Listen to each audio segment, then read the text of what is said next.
Introduction. Returning to our spiritual roots. Family reunions turn our attention to the past. We remember names, faces, places, and stories that help shape us. We sit with people who share part of our history, and even when our lives move in different directions, there is still something reassuring about remembering our family. Families need memory. We need reminders that we did not begin with ourselves. If we can appreciate our family that came before us, we should also appreciate our spiritual family that came before us. Christianity did not begin with modern religious groups, traditions, or denominational names. Christianity began with Christ. He is the one who died for us. He is the one who built his church. He is the one who sent his apostles into the world with the gospel. If we want to understand what Christianity is supposed to be, we need to go back to the beginning and look at what Christ gave. When turning to Christ, we are not creating something new. We are not inventing another religious movement, but rather trying to be like the original followers of Christ.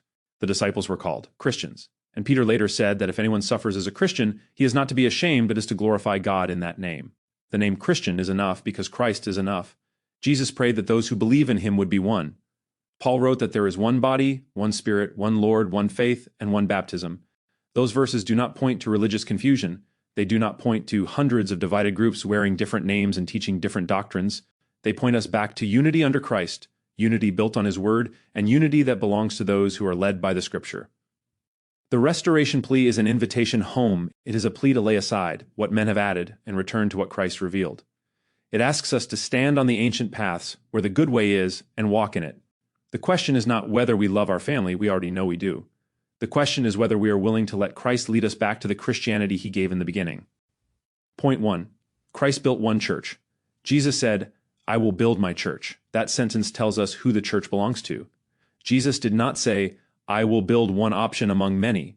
He did not say, "I will build a religious organization that men may divide, rename, and reshape according to preference." He said, "My church." That one phrase matters. The church belongs to Christ because he built it. He purchased it with his own blood. He is the head of the church and decides the practices and teachings of the church. Paul told the elders from Ephesus that Christ purchased the church with his own blood.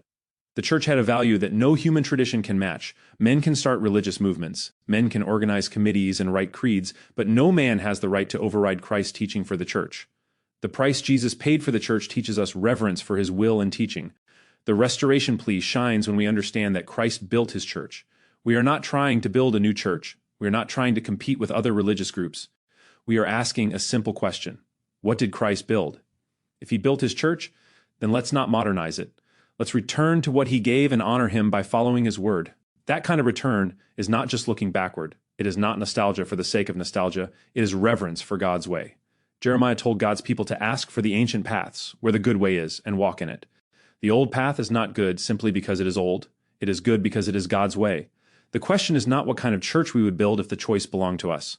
The question is whether we are willing to honor the church Christ already built. Jesus said, "My church," so we must ask whether we are letting him define the church or whether we are asking him to bless what men have redesigned. Point 2.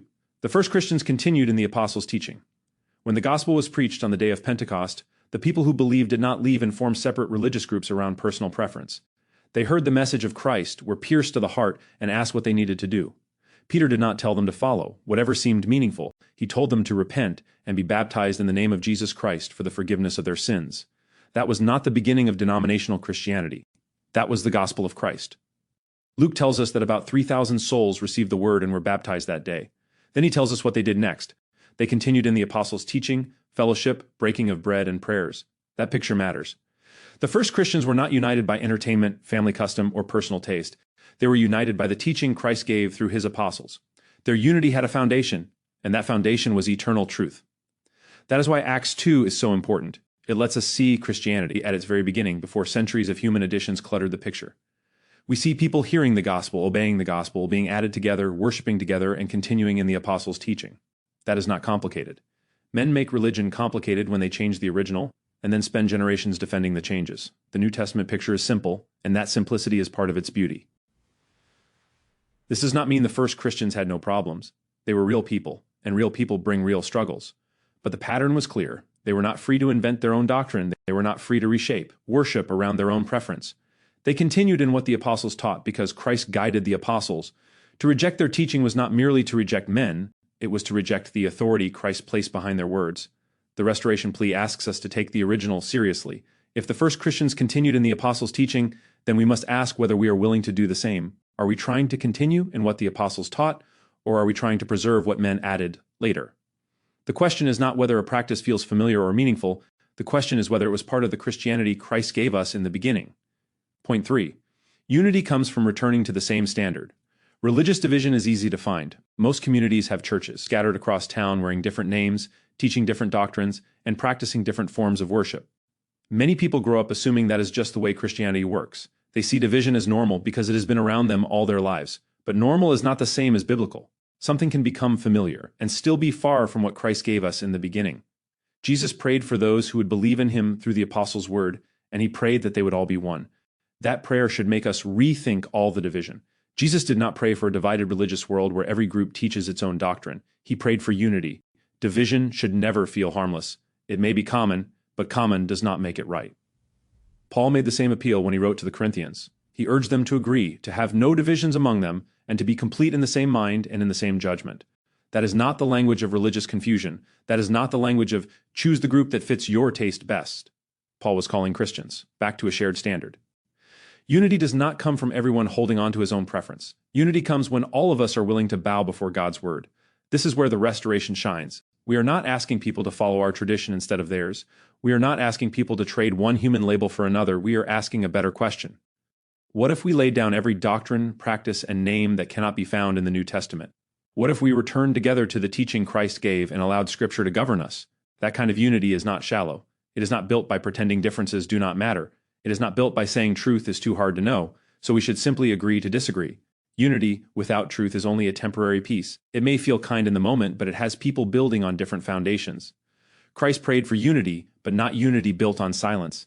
He prayed for unity rooted in his original teachings. The question is not whether religious division feels normal to us. The question is whether we are following the teaching of Jesus. We must ask whether we are walking in Jesus' footsteps or following a later man-made version. Point 4. We can be Christians only. The name Christian is simple and beautiful.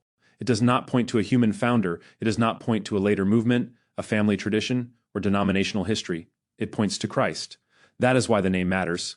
If Christ is the one who saves us, then the name that honors Christ should be enough. Luke tells us that the disciples were first called Christians in Antioch.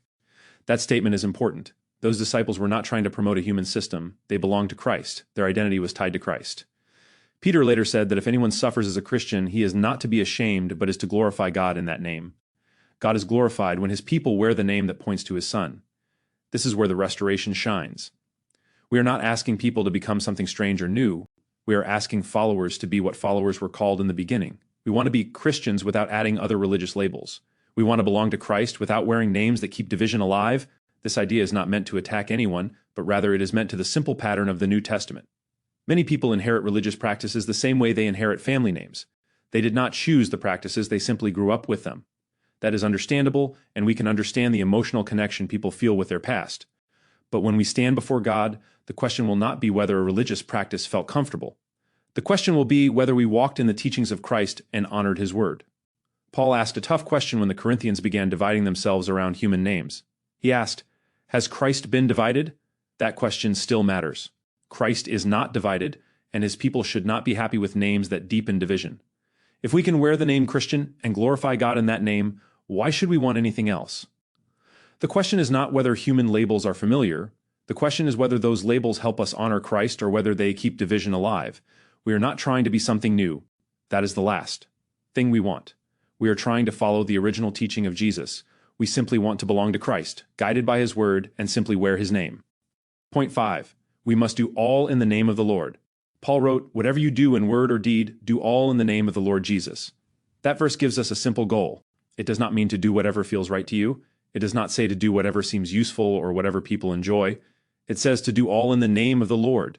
That means our teachings and practice must follow the teaching of Christ. A practice may feel sincere or seem helpful. It may draw a crowd, stir emotions, or have a long history behind it. But sincerity or usefulness do not create authority. The teaching of Christ gives authority.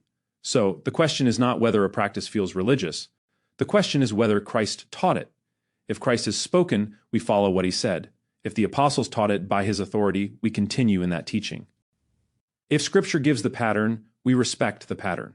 But if something rests only on human preference, later tradition, or the assumption that God will approve anything that people enjoy, then we need to stop and ask whether we are honoring Christ or simply attaching his name to our own ideas. We understand this in ordinary life. A person cannot act in another man's name unless he has that man's authority. If someone signs your name to a document without your permission, he cannot defend himself by saying that his intentions were good. If that is true with human names, it is certainly true with the name of the Lord Jesus. The restoration shines when we remember that Christ has authority over his church.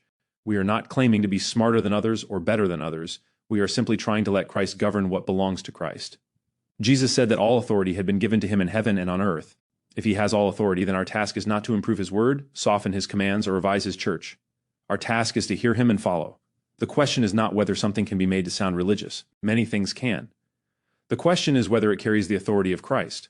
Can we open the New Testament and find authority for what we believe, teach, and practice? If we cannot, then we must ask whether we are walking in the name of the Lord or walking in the name of tradition. Point 6. The gospel still calls people home. The gospel calls people home. The restoration is not merely about correcting labels or sorting through church history. It is about souls returning to Christ. Jesus did not send his apostles into the world to entertain people, flatter people, or build religious brands. He sent them to make disciples, baptizing them and teaching them to observe all that he commanded. That is still the mission. Returning to New Testament Christianity is an invitation to come back to Christ and let him define the way. If Christ has all authority, then coming home to him means more than feeling close to him. It means listening to him, trusting him, and obeying him. It means allowing his word to govern what we believe, teach, and practice. The first Christians did not come to Christ by voting on what sounded best. They heard the gospel, believed what was preached, repented, and were baptized into Christ. The Lord added them together, and they continued in the apostles' teaching. That is simple, but sometimes people miss the clear path because they have walked around it for years. There is joy in knowing we can return. We do not have to inherit every division that came before us and defend the traditions of men. We do not have to wear denominational names and practicing things that Christ never taught. We can open the Bible, listen to the Lord, and rest our faith on what he taught. That kind of return is not about despising people. It is about loving Christ enough to let him lead us back to the beginning. We can be thankful for the good people who have influenced us while still asking whether their beliefs and practices were rooted in Scripture. Our gratitude for people should never become greater than our loyalty to God. The question is not whether the gospel is still powerful. It is. The question is whether we are willing to let the gospel show us the way home. Are we willing to return to the Lord who died for us, follow his word, and be the church he built? Conclusion. Back to Christ. Back to the beginning. Family reunions are joyful times to gather with people who share part of our story. We remember names, faces, places, and events that helped shape the family before many of us were even here. Remembering our family has value because it reminds us that our family did not begin with our birth. We are connected to something that reaches back long before our moment. Spiritually, the same thing is true. Christianity did not begin with us. It did not begin with the religious name we grew up wearing or the traditions handed to us by people we loved. Christianity began with Christ. He built his church. He gave his word. He sent his apostles. If we want to know what Christianity is supposed to be, we must return to Christ and look at what he taught. That is the heart of the restoration plea. We are not trying to build something new. That is the last thing we want. We're not trying to win people to a human movement. We do not want people to trade one man-made tradition for another. We are inviting people to go back to the Christianity Christ taught in the beginning.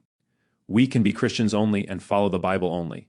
Jeremiah said, "Stand by the ways and see and ask for the ancient paths, where the good way is, and walk in it." The ancient path is not good merely because it is old. The ancient path is good because it is God's way. That is the path worth finding, and that is the path worth walking. We do not have to carry the weight of centuries of division as though it belongs to us. We can open the New Testament and ask better questions. What did Christ teach? What did the apostles preach? What did the first Christians practice? The question is not whether returning to our spiritual roots has value. We know it does. The question is whether we are willing to return. Are we willing to let go of human names, human traditions, and let Christ lead us? The best way forward is not something new. It is having the courage to return to the original teachings Christ gave us in the beginning.